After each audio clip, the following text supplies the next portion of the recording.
conquistar a criança e vai descobrir o tipo de inteligência da criança, os canais mais abertos, ele vai entrando por aí, daqui a pouco desbloqueia e a criança descobre, ela redescobre como pode aprender. Nós vamos falar um pouquinho mais sobre esses canais ao longo do segundo bloco. Agora nós precisamos deixar no ar a nossa primeira questão norteadora, que os nossos convidados vão discorrer, vão dialogar sobre a mesma ao longo do segundo bloco, mas nós vamos abordar mais um pouquinho sim sobre esses canais. De que forma poderemos comprovar as descobertas das neurociências no processo de aprendizagem? Acompanhe conosco, já voltamos.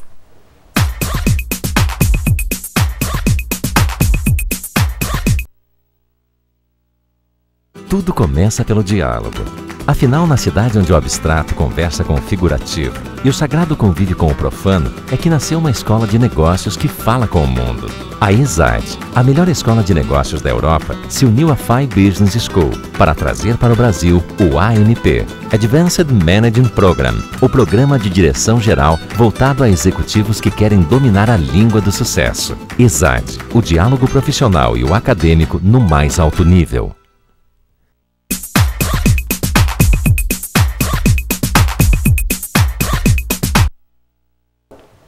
Voltando para o segundo bloco do programa de hoje, que está falando, que está dialogando sobre a neurociência à educação, aplicada à educação. Ao longo do primeiro bloco, os nossos convidados discorreram, fizeram uma introdução, colocaram para nós o mundo das neurociências. E agora nós vamos então responder a seguinte questão: de que forma poderemos comprovar as descobertas das neurociências no processo de aprendizagem?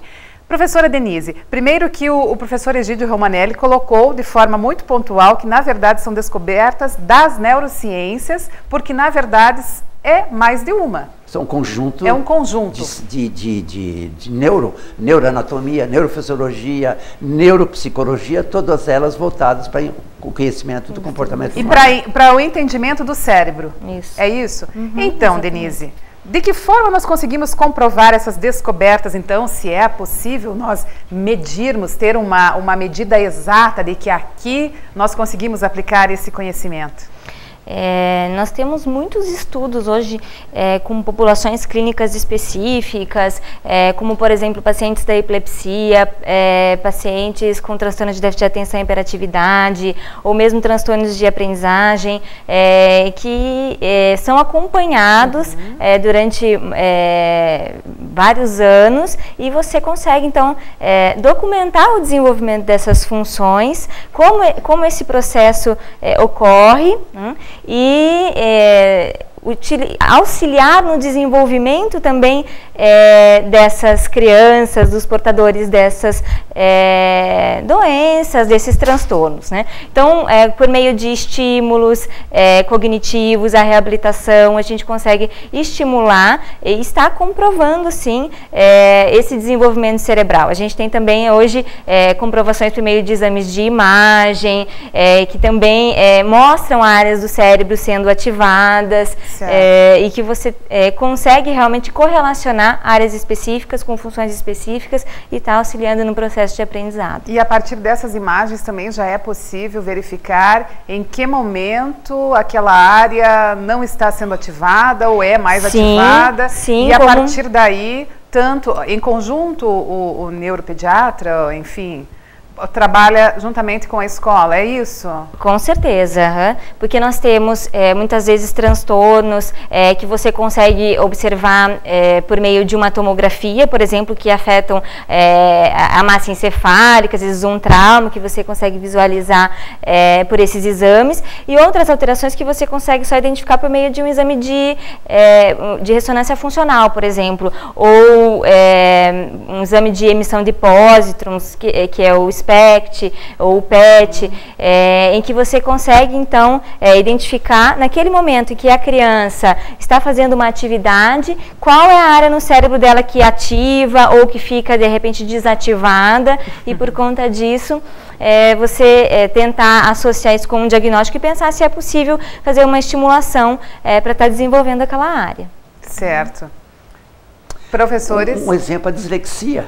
Certo. Durante tanto tempo se falava da dislexia, né, a criança disléxica, se procurava na história, né, os grandes disléxicos, como Da Vinci e tal e qual.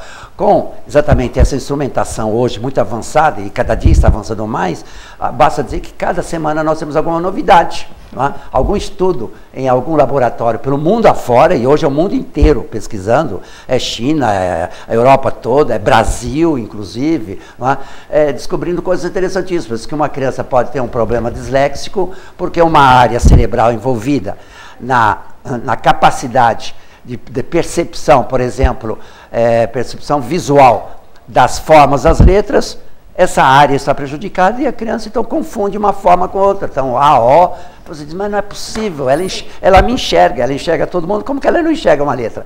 É porque exatamente há uma parte específica do cérebro encarregada de ver letras, simplesmente. Não é? Professor, e tantas crianças brasileiras, enfim, crianças do mundo inteiro foram tão marginalizadas em função do desconhecimento, principalmente da dislexia.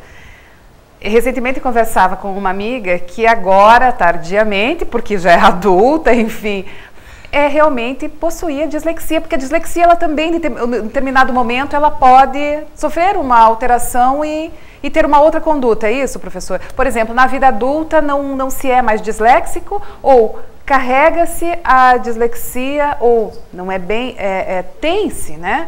É portador de dislexia por toda a vida. Ele não, a gente se diz, não é uma doença, é um cérebro diferente. É a organização do cérebro, a ligação entre os neurônios que é diferente. Tá? Então há uma falha, há um transtorno, há um distúrbio, não é? de comportamento, no caso aqui de leitura e escrita. Então, essa falha é bem circunscrita. Só que o que acontece? O nosso cérebro é danadinho. Ele é feito para resolver problema. Então o que acontece dentro dessa pessoa? Ela tem um problema, que ela não consegue ver bem as letras. E tal. O que o cérebro faz? Cada um, isso que é interessante, cada disléxico, por isso que você não tem entre parênteses, você não tem um tratamento para todos os disléxicos padronizado. Não existe. Você tem que tratar o caso da dislexia da Alice, do Pedro, não é? Do Joaquim, separadamente. Porque cada cérebro do Pedro, da Alice, não é? Vai descobrir um meio para ele dar a volta por cima.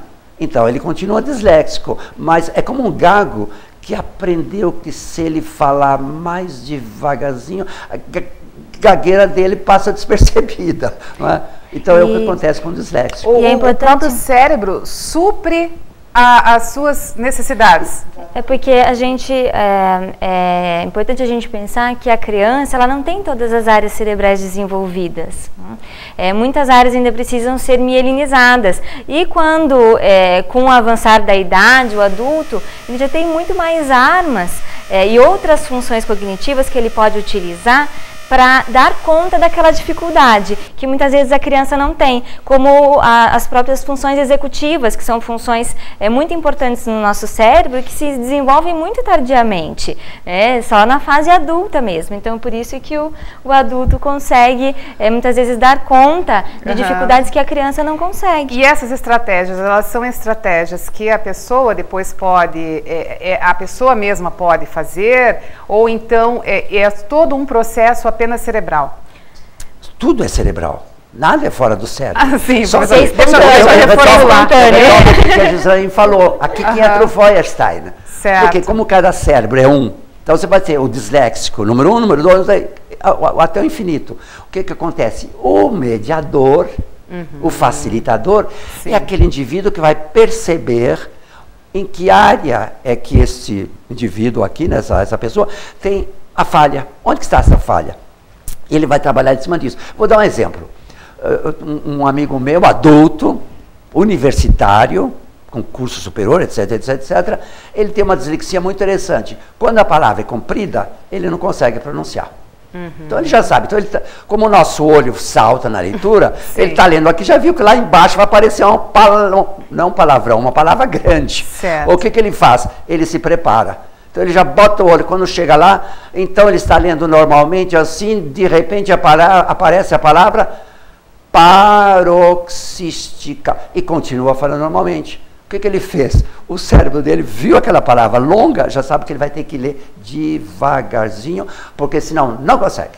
paroxismo, vai para estica, tá. Então cada indivíduo descobre o seu caminho. E aí entra o Feuerstein integralmente. Descobre o caminho, suprindo a sua própria necessidade. É que eu estava pensando também que poderia haver a possibilidade da elaboração de estratégias pela própria pessoa.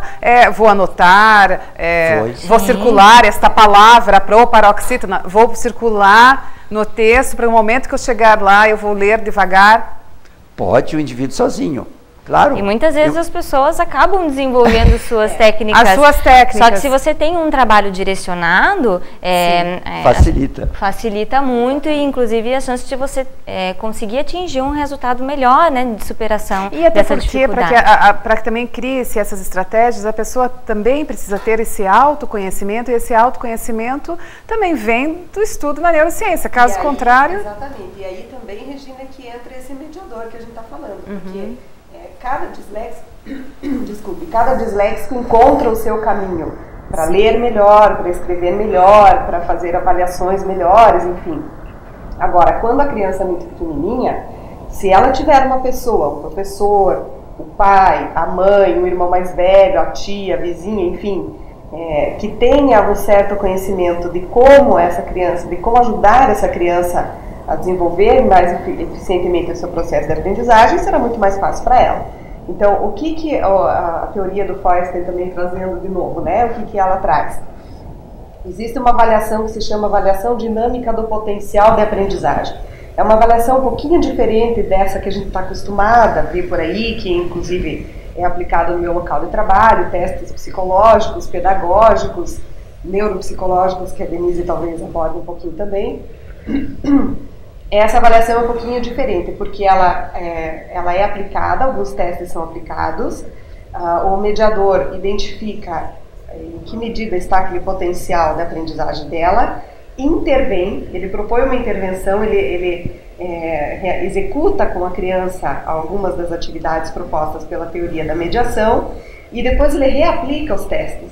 Sim. E aí ele constata o quanto essa criança evoluiu depois de uma intervenção. Por isso o nome avaliação dinâmica, diferente um pouquinho dessa avaliação que a gente costumeiramente usa, que é uma avaliação estática, né? E nessa avaliação ele vai percebendo quais são os canais de aprendizagem facilitadores de entrada da informação para essa criança. E aí ele vai trabalhando nas que já estão desenvolvidas e nas que não estão. Então isso tudo auxilia a criança a ir se desenvolvendo e aprendendo ela mesma, como ela aprende, como ela se sai melhor nas suas tarefas do dia a dia. Aqui, então, a Gislaine tocou para nós novamente dos canais, os mesmos canais que nós estávamos colocando no primeiro bloco. Professor, então, como vem a ser esses canais? De que forma, então, desbloquear esses canais para que flua? Na verdade, tudo o que nós fazemos, nós humanos, é baseado na aprendizagem. Em outras palavras, nós nascemos para aprender. E para isso, fomos dotados de um cérebro fantástico. Nosso cérebro é a coisa mais maravilhosa que existe nesse mundo. As galáxias, a beleza da Terra, nada disso chega aos pés do nosso cérebro. Basta dizer que quem dá significado às galáxias e à Terra é o nosso cérebro, ok? Só que ele tem 100 bilhões de neurônios. E o que é aprendizagem? É você pegar um número de neurônios, fazer um circuito, fazer uma cadeia, uma rede, e essa rede fica estabilizada. Aprendi. É assim que eu aprendi a ler, a escrever, a fazer contas, etc. e tal. Então, o que acontece? No processo de aprendizagem, nós vamos ver que cada criança faz um determinado circuito. E o que determina esse circuito? Aí vem já a própria tendência genética. Então, você tem criança que desde pequenininha adora contar. 1, 3, 4, 5, 9. Olha, anote, ela é uma criança matemática. Sim. Ela já nasceu para matemática. Se ela não tiver o azar de ter péssimos professores de matemática que vão humilhar, etc., ela vai ser uma expert em matemática. Tá? Uma criança que pergunta, como se diz isso, como se diz aquilo, ela está dizendo, eu tenho um cérebro linguístico. Eu vou ter facilidade para tudo que é linguagem. Não é? Então, os canais, não é, ou circuitos vão se abrindo exatamente a partir desse interesse natural da criança, e aí que vem a mediação, vem o estudo, porque senão cada um faria apenas uma coisa para a qual já nasce com tendência. Eu gosto de número, então não quero saber nada de linguagem, de história, de geografia e tal, mas é preciso ter um conhecimento global do mundo, fazer uma leitura global. Então, cada um vai desenvolvendo a sua especialidade, entre aspas, mas aí o mediador, o professor, o programa, a escola, vai ampliando esses canais, vai ampliando, não é, esses circuitos. E o conjunto de todos os circuitos representa o quê? O que eu tenho como conhecimento. Então, o que eu conheço é o que está no meu cérebro, que formou esses caminhos, né, essas vias. E é importante nós pensarmos que nós temos um potencial. Todos, cada indivíduo nasce com um potencial específico para algumas áreas, como o professor Romanelli falou, com algumas tendências, por exemplo, de inteligências específicas, de áreas que têm um potencial maior a ser desenvolvido, mas se isso não for estimulado, se o meio não estiver favorecendo, muitas vezes você não tem esse desenvolvimento. Então, você pode ter uma criança com um potencial enorme e que não tenha um resultado, um bom desempenho na sua vida por conta dessa falta de estimulação. Ao mesmo tempo que você pode ter uma criança que tenha uma dificuldade maior a nível cerebral, mas que, se for favorecida pelo meio, pode ter um desenvolvimento muito melhor. Então, por isso a importância do conhecimento das teorias, principalmente da teoria da mediação, em que o educador seja o facilitador, conforme vocês estavam colocando ao longo desse bloco. É isso? Porque a nossa questão norteadora era de que forma poderíamos, então, comprovar as descobertas das neurociências no processo de aprendizagem. Aí vocês foram colocando, apontando para nós alguns exemplos. É isso, professores? Eu tenho um exemplo muito interessante de uma pessoa muito culta também, que inclusive fala várias línguas. E ela descobriu já há um certo tempo que tem desortografia. Quer dizer, não sabe se escreve com Z, com S, se tem X, gosta, não sabe. Agora é a coisa mais estonteante do mundo. Uma pessoa tão culta, cada vez que vai escrever a palavra casa, tem que perguntar, é com S ou com Z? É claro que para ele, ele sabe que tem um problema, e ele não resolve o problema, porque realmente falta uma casinha no cérebro dele para saber se é S ou Z. O que ele faz? Ele descobriu, ou ele vai ao computador, e coloca lá